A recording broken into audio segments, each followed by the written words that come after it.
Los objetos se mueven con velocidad constante en línea recta cuando no actúa sobre ellos un agente exterior. Este principio fundamental se llama la ley de inercia. Hoy vamos a hablar un poco de Galileo. ¿Por qué llamaremos a los italianos de una determinada época por su nombre de pila como si fueran muy amigos nuestros? Y no solo a Galileo, también a Dante, Leonardo, Rafael. Es curioso.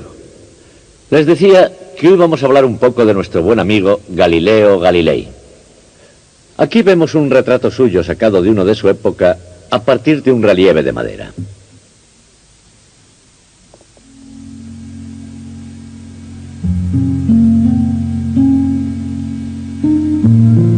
En 1564 nacieron dos hombres muy importantes, William Shakespeare en Stratford y Galileo Galilei en Pisa. Galileo comenzó los estudios de medicina en la Universidad de Pisa, pero pronto se dio cuenta de que la medicina no era lo suyo.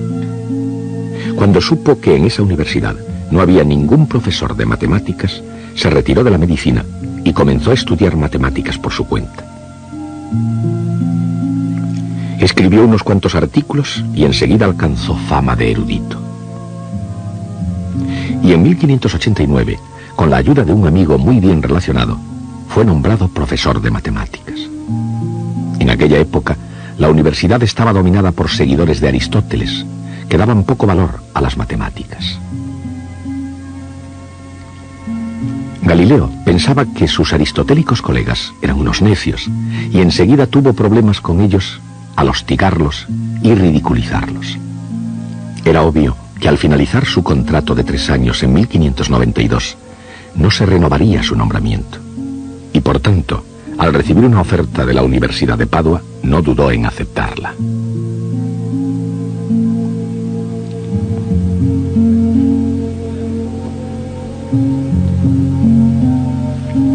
En Padua, explicó la geometría de Euclides, la astronomía de Ptolomeo y la mecánica de Aristóteles. Su investigación iba dirigida a la caída de los cuerpos y a los planos inclinados.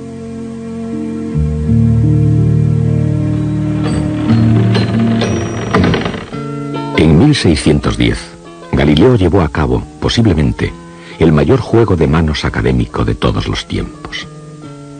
Un pulidor de lentes holandés, llamado Hans Litteri, había descubierto un extraordinario aparato, el telescopio. Cuando Galileo se enteró de ello, pensó de inmediato cómo podría funcionar aquello. Hizo sus propios planos y construyó un anteojo que aumentaba la imagen aproximadamente 9 veces.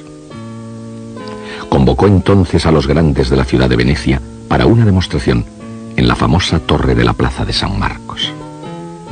Y les dijo: contemplen el horizonte con este aparato. Con él se puede ver un barco que se aproxima a la costa 2 horas antes de lo que se vería con una vista de lince.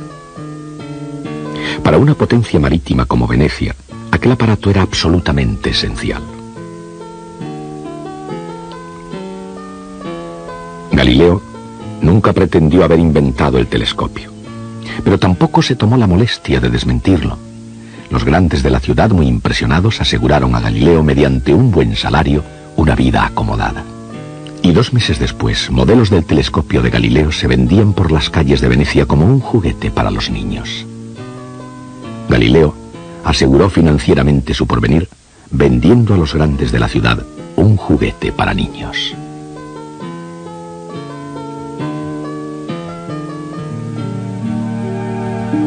Pero Galileo tenía en mente cosas mucho más importantes en relación con el telescopio. Construyó telescopios más grandes y más potentes, incluyendo uno que aumentaba la imagen hasta 30 veces. 2 de ellos están actualmente expuestos en el Museo de Historia de la Ciencia de Florencia.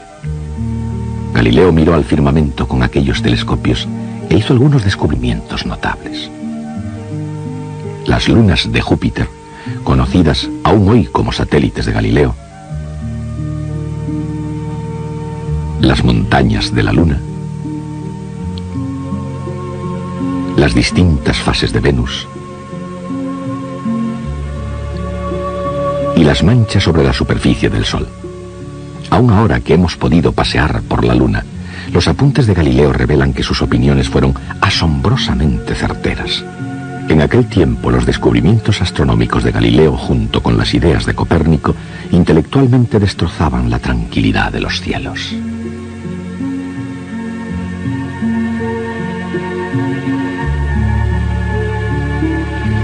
Cualquiera que se atreviese a mirar por el telescopio de Galileo, lo que vería sería el comienzo del fin de las ideas de Aristóteles y Ptolomeo sobre el mundo, y el comienzo de un sinfín de dificultades para Galileo Galilei.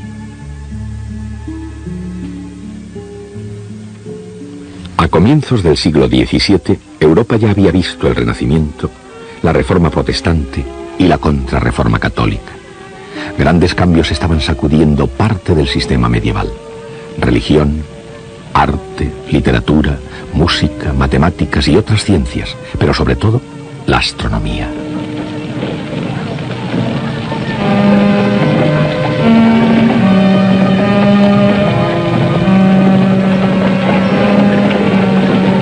Antes del Renacimiento, la mecánica aristotélica y las ideas de Ptolomeo sobre las esferas celestes estaban a la orden del día. Eran el orden lógico, aceptado, indiscutido y natural del universo. Y así había sido hasta que un día a un monje polaco se le ocurrió mirar hacia arriba y vio las cosas de modo diferente. En oposición a la opinión de Ptolomeo, Copérnico vio la Tierra como otro planeta girando alrededor del Sol. En el seno de la Iglesia Católica, algunos vieron el sistema de Copérnico como una amenaza. Les parecía, al igual que la propia herejía protestante, un desafío a la autoridad absoluta del Vaticano. Pero no obstante, la Iglesia tardó 75 años en dar a conocer su plena desaprobación. Y entre tanto, tenía un problema mucho más próximo a ella que el Sol. Católicos y protestantes se enzarzaron en una guerra por el verdadero espíritu de Europa. Copérnico, como Lutero, dudó de la interpretación que la Iglesia daba a la Sagrada Escritura. Pero por otra parte, el sistema de Copérnico también desafiaba el más elemental sentido común.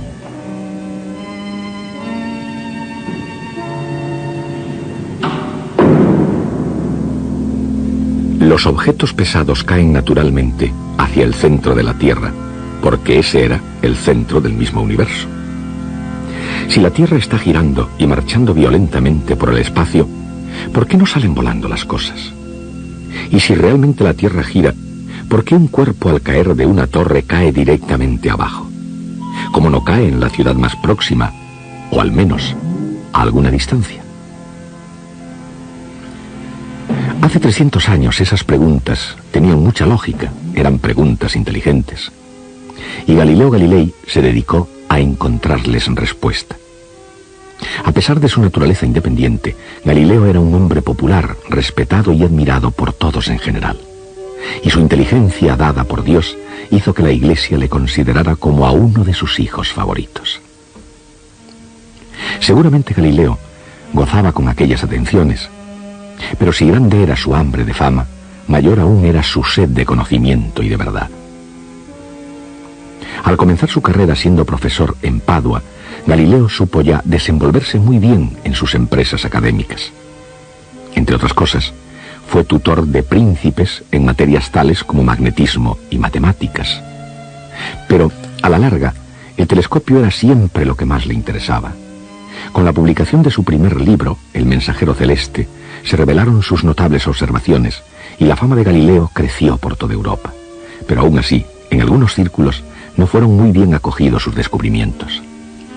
Con el telescopio, Galileo había visto algo no imaginado, o al menos algo que los seguidores de Ptolomeo no habían dicho nunca.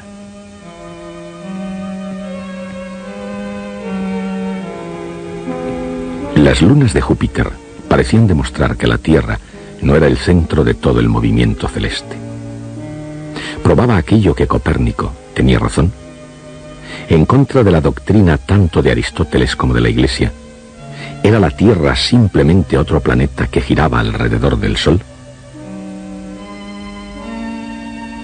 Si aquello era cierto, se mantenía la pregunta: ¿por qué no rueda todo hacia afuera?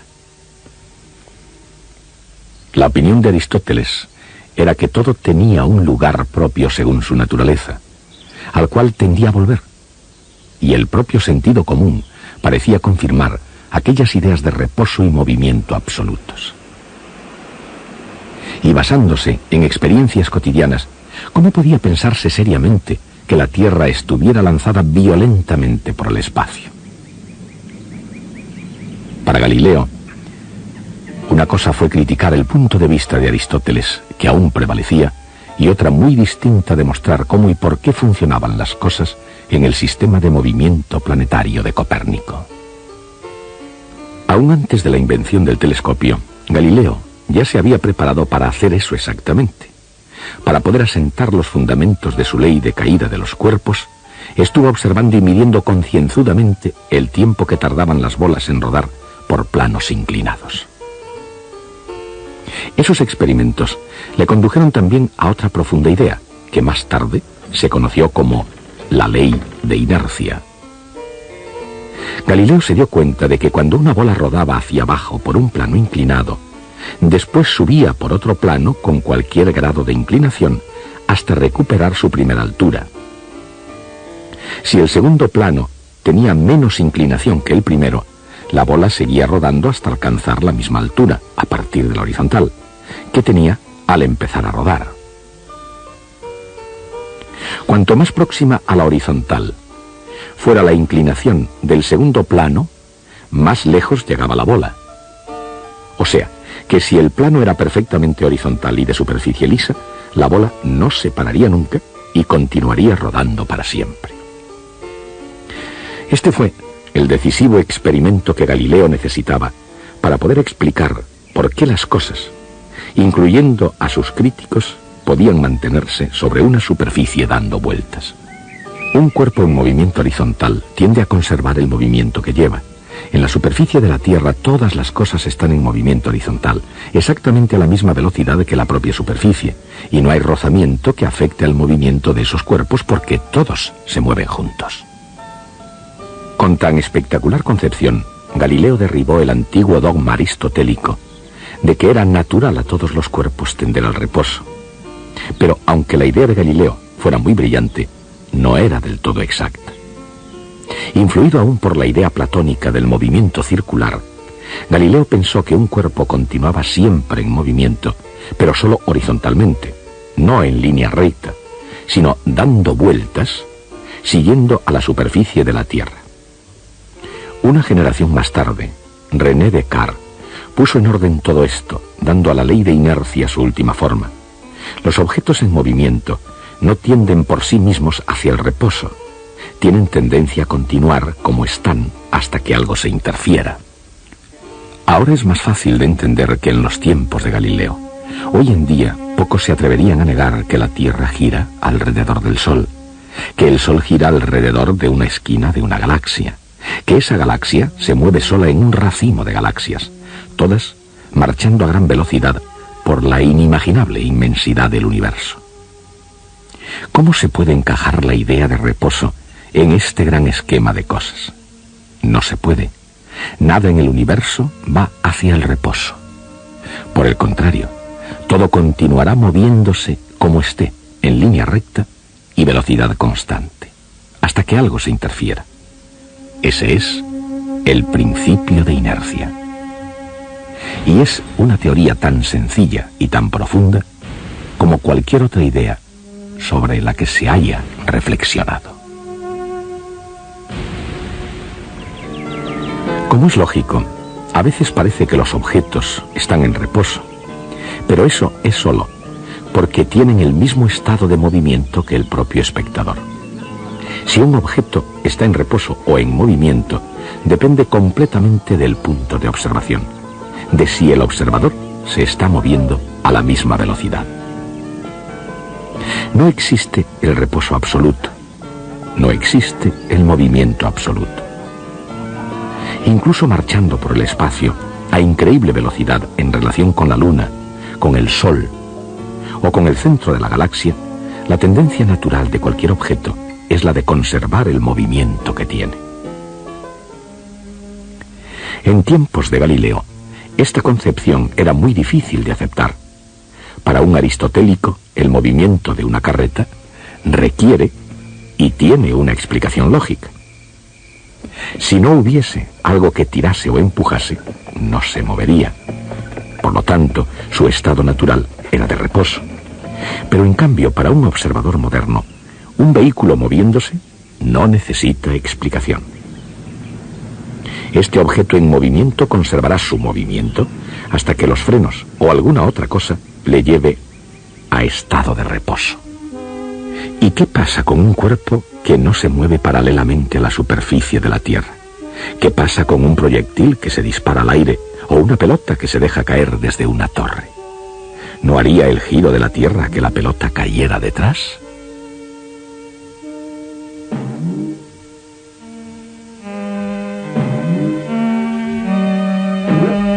Galileo dijo que no.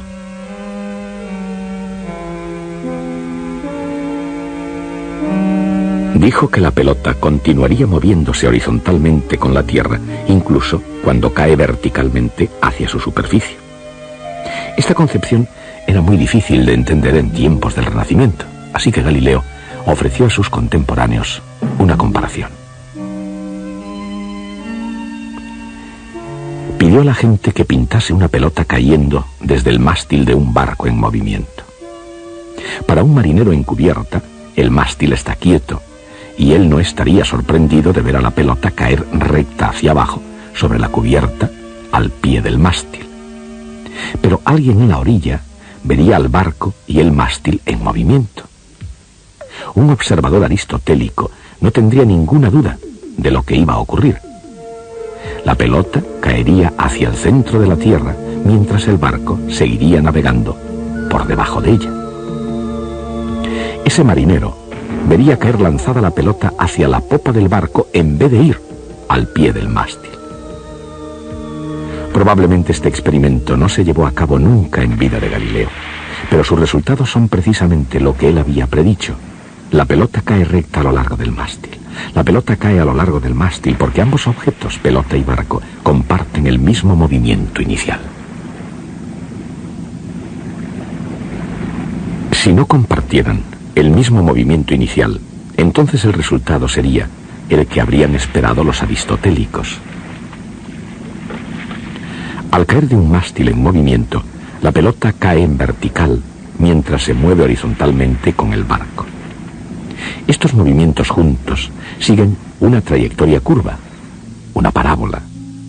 Galileo se dio cuenta de que esos principios originarían el movimiento de cualquier proyectil. Seguirían una curva parabólica en la Tierra o en el mar.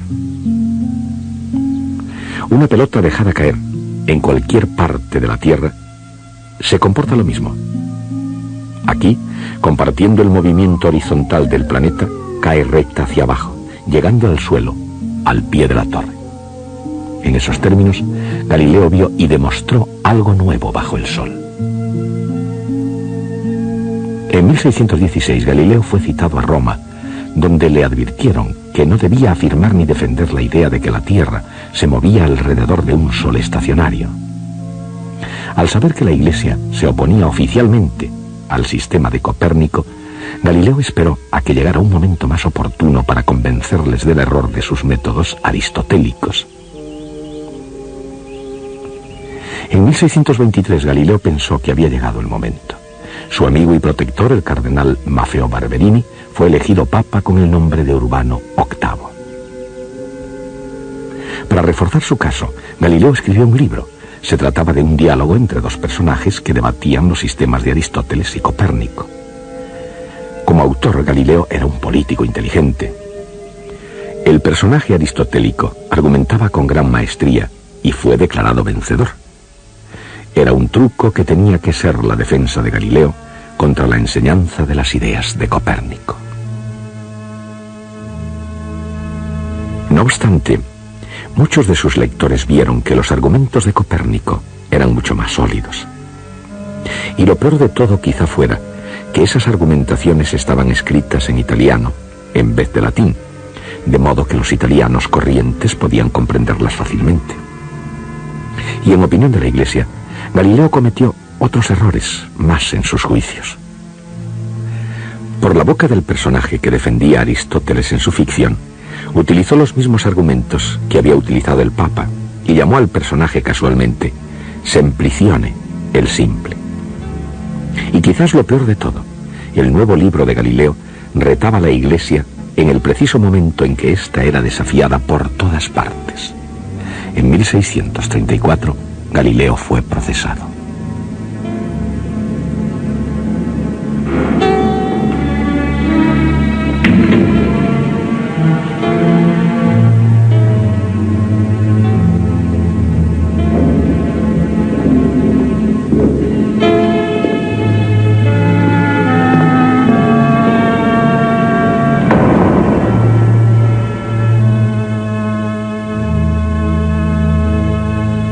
Su fama y prestigio hicieron impensable llegar más allá de amenazarle con la tortura.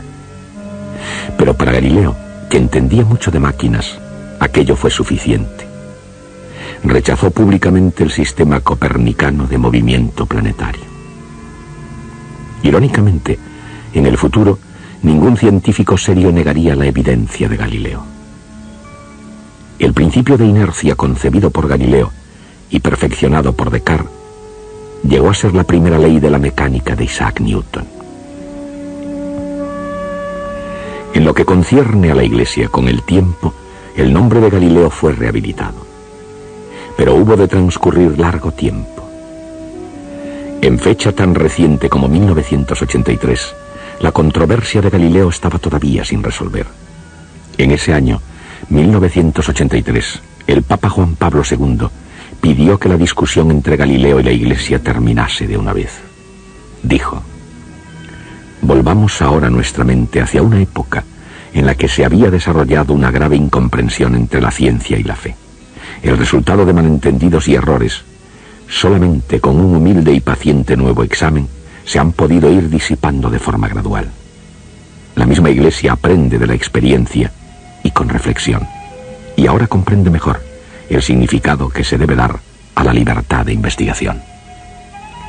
Pero en aquel tiempo, ni siquiera para un famoso científico con un imperdonable ego, la humillación pública fue considerada castigo suficiente.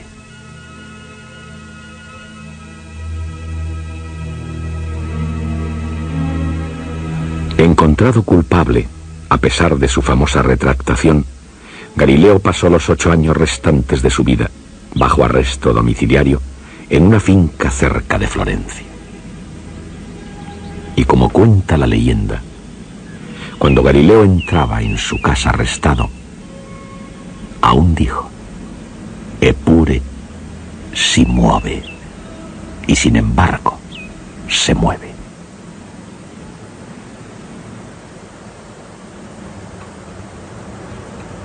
Galileo se hizo realmente famoso por sus grandes descubrimientos con ayuda del telescopio. Antes de eso, solo le conocían algunos especialistas, pero después su fama se extendió por toda Europa. Como hijo fiel de la Iglesia, comprendió el error que ésta cometía al volverle la espalda a Copérnico, pero la Iglesia, entonces presionada por la Reforma, se vio obligada a endurecer su postura con respecto a la interpretación literal de la Sagrada Escritura. Galileo fue ingenioso y arrogante, y pensó que él podría hacer cambiar la opinión de la Iglesia con la sola lógica de los argumentos científicos, cosa que podía haberse logrado antes, cuando la Iglesia era intelectualmente más flexible, pero en el siglo XVII no había esperanza. Galileo hizo incluso algo peor. En vez de escribir en latín que solo unos cuantos eruditos hubieran podido entender, escribió en italiano, que entendía todo el mundo. Un desafío que la Iglesia no podía ignorar. Y así, en 1634 fue procesado.